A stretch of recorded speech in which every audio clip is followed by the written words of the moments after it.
باللہ من الشیطان الرجیم بسم اللہ الرحمن الرحیم السلام علیکم ورحمۃ اللہ وبرکاتہ۔ ویلکم ٹو صدیقی دعا خانہ۔ احتلام پر تفصیلی نظر اور اس کا علاج۔ آج ہم احتلام کے بارے میں بات کریں گے کہ اس میں غلط فہمیاں اور نقصانات اور نتائج اور علاج۔ احتلام کے متعلق عوام میں جس قدر غلط فہمیاں پھیلی ہوئی ہیں ان کی تفصیل تو ایک طویل فہرست کی متقاضی ہے۔ ان غلط فہمیوں کے مضرت رساں نتائج سب سے زیادہ نوجوان طبقہ کے افراد کو بھگتنا پڑتے ہیں، کیونکہ یہ مرض اسی طبقہ سے مخصوص ہے۔ افغان شباب میں جب ایک نوجوان کو احتلام شروع ہو جاتا ہے تو اپنے کلوز دوستوں سے بڑی رازداری سے اس حالت کا تذکرہ کرتا ہے۔ اس کے ناتجربہ کار دوست مستند صنفی تعلیم کے فقدان کی وجہ سے اسے احتلام کے خطرات سے نہایت ہی مبالغہ آمیز پیرایا میں آگاہ کرتے ہیں، اپنے مختلف مشورے دیتے ہیں یا کسی اشتہار باز حکیم، عطائی حکیم یا نیم پڑھے وید یا کمپاؤنڈر کی تعلیم پر اکتفا کیے ہوئے ڈاکٹر کی فہرست اور ادویات لا کر دیتے ہیں۔ نوجوان اس فہرست کو ڈوبتے کو تنکے کا سہارا کے مصداق سمجھ کر الٹا اپنا نقصان کر بیٹھتے ہیں۔ بس یہی اس کی بربادی کے دردناک باب کا آغاز ہوتا ہے۔ ضرورت اس بات کی ہے کہ اس سلسلہ میں نوجوان کی صحیح رہنمائی کی جائے اور انہیں بتایا جائے کہ احتلام اتنا ہولناک مرض نہیں ہے جتنا وہ خیال کرتے ہیں۔ احتلام کے نام اس مرض کو عام لوگ خواب میں شیطان آنا یا خواب میں کپڑے خراب ہونا کہتے ہیں۔ یونانی طباء حضرات اس کو احتلام اور وید حضرات اس کو سوپن دوش کے ناموں سے موسوم کرتے ہیں۔ ماہرین ایلوپیتھی اور ہومیوپیتھی اس کو نائٹ پولیشنز اور ناکرٹل ایمیشن کے ناموں سے موسوم کرتے ہیں۔ احتلام کو دو اقسام میں تبدیل کیا گیا ہے: احتلام طبی اور احتلام غیر طبی۔ احتلام طبی اس میں احتلام جیسے عام روٹین میں ہفتہ بعد، 10 دن بعد، مہینے میں 1 یا 2 دفعہ ہوتا ہے، اور غیر طبی متعدد بار یا ایک رات میں 2 مرتبہ بھی ہو جاتا ہے۔ احتلام طبی اور غیر طبی کی تفصیلاً ویڈیو علیحدہ سے بناؤں گا۔ احتلام کے نتائج کیا ہیں میں وہ آپ کے سامنے گوش گزار کر رہا ہوں۔ احتلام کے نتائج کا مطالعہ دلچسپی کا باعث ہے۔ ایسی کوئی بیماری نہیں جس کا احتلام کے نتیجہ کے طور پر پیدا ہونا بتایا گیا ہو۔ اس طویل فہرست کا آغاز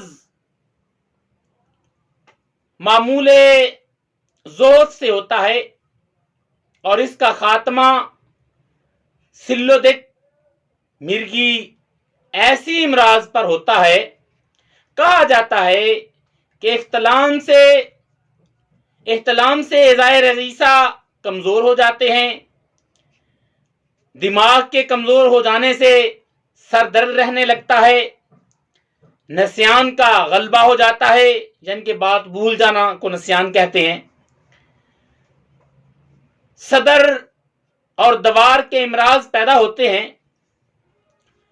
قلب کمزور ہو جاتا ہے، دل کمزور ہو جاتا ہے، اختلاط پیدا ہوتا ہے، گردے کمزور ہو جاتے ہیں، سلسل بول اور ذیابطیس ایسے امراض پیدا ہو جاتے ہیں۔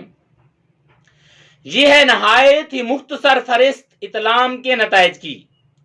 اس فہرست کو مصلحتاً لمبا نہیں کیا گیا، کیونکہ یہ جتنی ہی طویل ہوگی اتنی ہی گمراہ کن۔ سچ تو یہ ہے کہ ان نتائج کی تصدیق نہ ہو تو موجودہ علم و فنی انکشافات سے ہوتی ہے، اور نہ ہی ذاتی مشاہدات و تجربات سے۔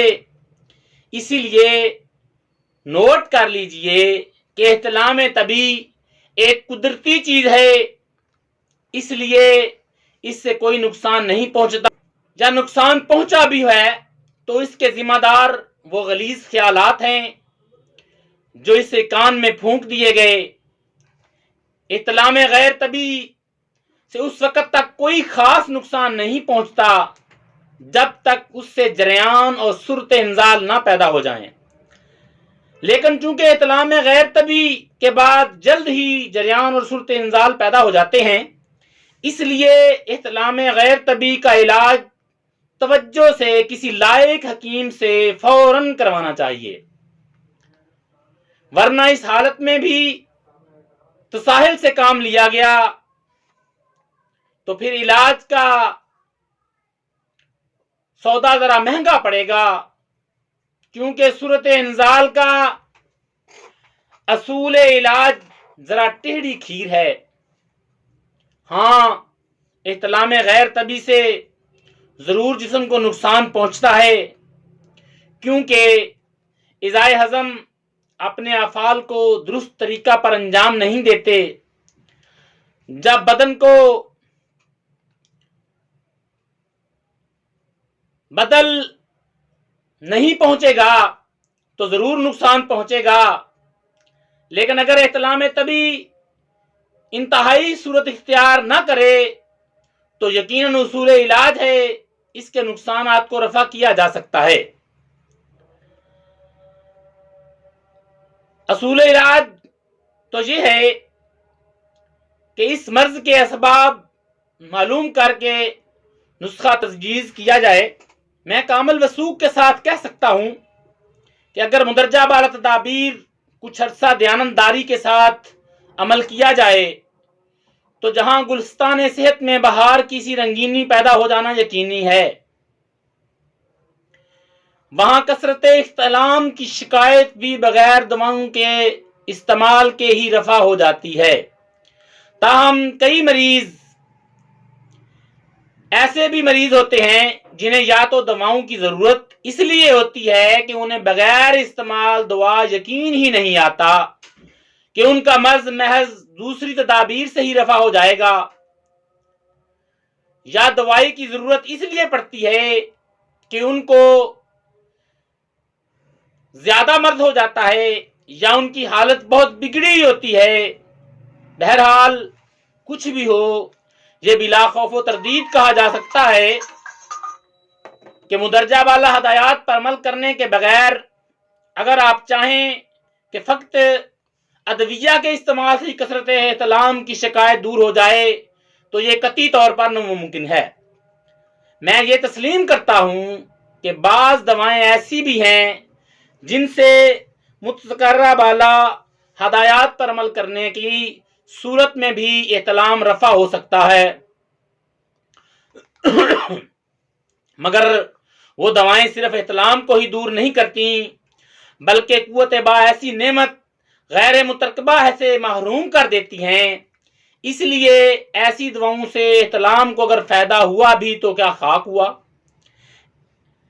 ایسی زود اثر دواؤں کو کون کون سی ہیں، شاید آپ یہ معلوم کرنے کے لیے بڑے بےتاب ہوں گے۔ سنیے، یہ وہی پوٹاشیم برومائڈ، افیون، کافور، بھنگ اور بیلا ڈونا وغیرہ ہے جن کو بڑی بے آب و تاب سے احتلام کے مریض کی بڑی ہوئی حس کو دور کرنے کے لیے استعمال کرایا جا رہا ہے۔ ان دواؤں سے بڑی ہوئی حس تو یقیناً رفع ہو جاتی ہے، لیکن ان سے دل و دماغ اور اعصاب کو جو عظیم نقصان پہنچتا ہے اس کا پھر کوئی مداوع نہیں۔ اس لیے بہتر یہی ہے کہ زود اثر زہریلی اور خطرناک دواؤں کو دور ہی سلام کیا جائے، جن کو استعمال کرتے وقت قوت با سے ہاتھ دھونا پڑے۔ ان کے بجائے ایسی ادویہ استعمال کرانی چاہیے جو بڑی ہوئی حس کو تو دور کر دیں، لیکن ان سے دل و دماغ پر برے اثرات مرتب نہ ہوں۔ ان تمام باتوں کو مد نظر رکھتے ہوئے میں ایک متفرق نسخہ لے کر حاضر ہوا ہوں، جس کا کوئی نقصان بھی نہیں ہے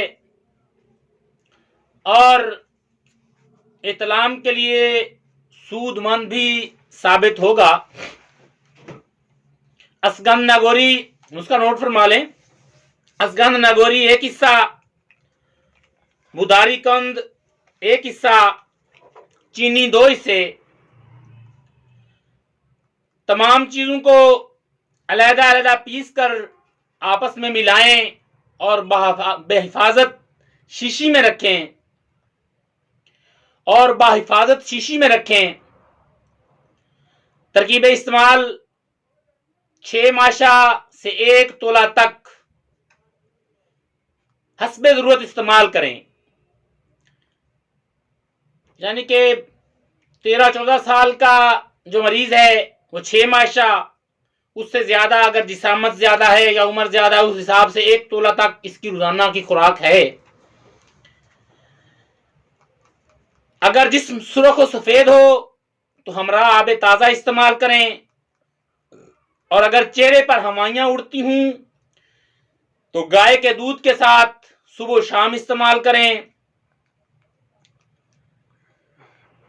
فوائد: یہ آیورویدک طب کا ایک مشہور نسخہ ہے، جس کی تعریف میں امرتسر کے ایک مشہور وید جی بھی رتبے لسان ہیں۔ انہوں نے اس نسخہ کو اپنی تصنیف میں بڑی تعریف کے ساتھ پیش کیا ہے۔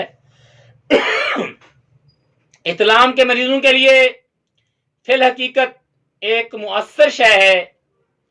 انہیں اس مختصر مگر مفید نسخہ سے ضرور فائدہ اٹھانا چاہیے، لیکن شرط یہ ضرور ہے کہ اس کے اجزاء بوسیدہ نہ ہوں، یعنی پرانے نہ ہوں، بلکہ تازہ اور صاف ستھرے ہوں۔ اگر آپ لوگ یا کوئی مریض اپنی کنڈیشن کے حوالے سے علاج پوچھنا چاہے تو میرے واٹس ایپ نمبر 0300 8688 064 پر اپنا نام، اپنی عمر اور اپنے علاقے کے ساتھ مکمل تفصیل بھیجیں۔ انشاءاللہ جلد علاج بتایا جائے گا۔ تب تک کے لیے حکیم عثمان صدیقی کو اجازت دیجیے۔ اللہ حافظ، والسلام۔